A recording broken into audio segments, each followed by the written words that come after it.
What are some exercises that you think, I know this is such a maybe trite question, but just really incredible bang for the buck exercises? For instance, for me, and I'm not saying I'm any paragon of exercise expertise, but like the two-handed kettlebell swing is just, it seems like you get so much from that exercise performed consistently with progressive resistance, whether that's in terms of loading through higher volume or increasing the weight. I mean, it is just remarkable how much I get out of that exercise, even once or twice a week. It's just astonishing to me continually.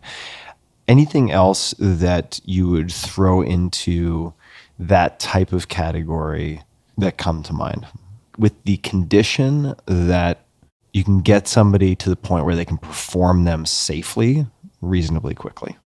Okay. I think everyone should own a sandbag, because picking up a sandbag off of the ground, starting light, let's say you get a 75-pound bag, you fill it up to 50 pounds, you get yourself to lifting that without any type of discomfort. And one of the reasons why I think that is so beneficial and so useful is the way that one will bend down to pick up a sandbag. Because when you bend down to pick up a barbell, it's this implement that's perfectly symmetrical. The only way that the hands are involved are when they're gripping like this, right? You have to get yourself in this neutral position. You hinge forward. It teaches you how to be a perfect hinge, a perfect lever.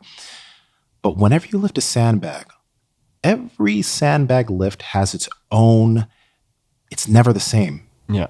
Because of the nature of the implement. It's this shapely thing that you have to, first off, you have this open palm grip, you have to grip around it, and then you have to organize your body to lift it safely. Anybody can lift a sandbag safely while breathing.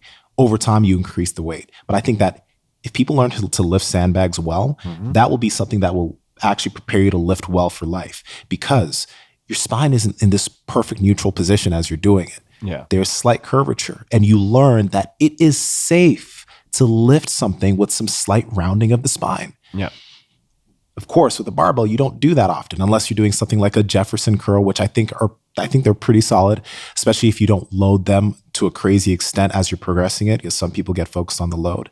By the way, what a Jefferson curl is it's a purposeful rounding of the spine to lift a barbell off the ground. It's actually the opposite of what you're taught to do when you deadlift, to create a neutral spine. Yeah. You're literally rounding your back to lift the barbell off the ground. It sounds like a joke, but it's to ingrain in your body that my spine is okay getting to this position, lifting something. Yeah. But I think a sandbag would be money for people. And just for clarity, are you picking it up and then dropping it and then picking it up and dropping it? A base thing that you could do is literally pick it up to around your stomach, bring it back down to the ground. You can either drop it or you can lower it back down to the ground, right? Then there are progressions where now you pick it up, launch it up to your shoulder, bring it down back to the ground. So you could drop it or you can bring it slowly back down to the ground. And then you could pick it up, throw it over your shoulder, pick it up, throw it over the opposite shoulder. It's inherently a rotational throw when you become adept with it.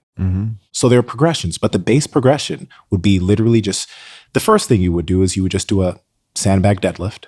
Then you would do a lift to the stomach. Then you would do a lift to the shoulder. Then you could do a throw. And then there's a bunch of things. You could do squats. You could do split squats. You could do Cossack squats. You could do lunges. Cossack squats is another one. Typically, I've just done that with like a kind of a goblet squat type of hold on a kettlebell. But just remarkable how much you get out of that exercise as you slowly, and what was wild about it to me, what a funny name, number one, but is I was using it as a warm up for some acrobatic stuff that I was doing way back in the day. I was just using it as a warm up, but I noticed I was getting stronger. Yeah. And so I started adding a little bit of weight, And I got to the point where I was doing Cossack squats, and it's not like this isn't a ton of weight, but it's like with a, 70 or 80 pound kettlebell, and the transfer, I was just like, wow, I wasn't even treating this as part of my workout. Yeah. But just like over time, because I was doing the acrobatic stuff very regularly, so I was like never doing it to exhaustion, just that greasing the groove. Yeah. And I was like,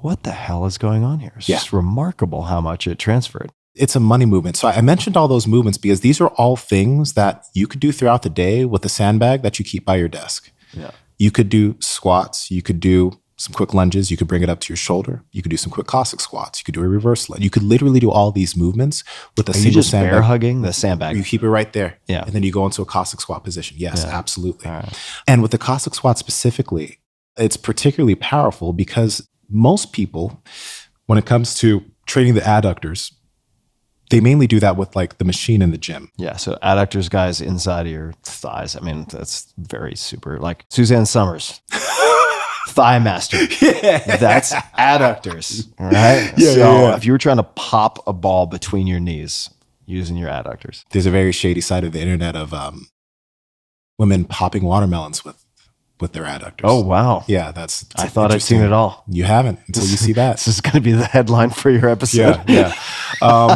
But if you want the strength to do that, right? Cossack squats are going to be great. There are more specific adductor movements like the Copenhagen plank. You were saying most people who train their adductors are Only using like one of those machines. If they ever use that machine, sparsely. They use that sparsely typically.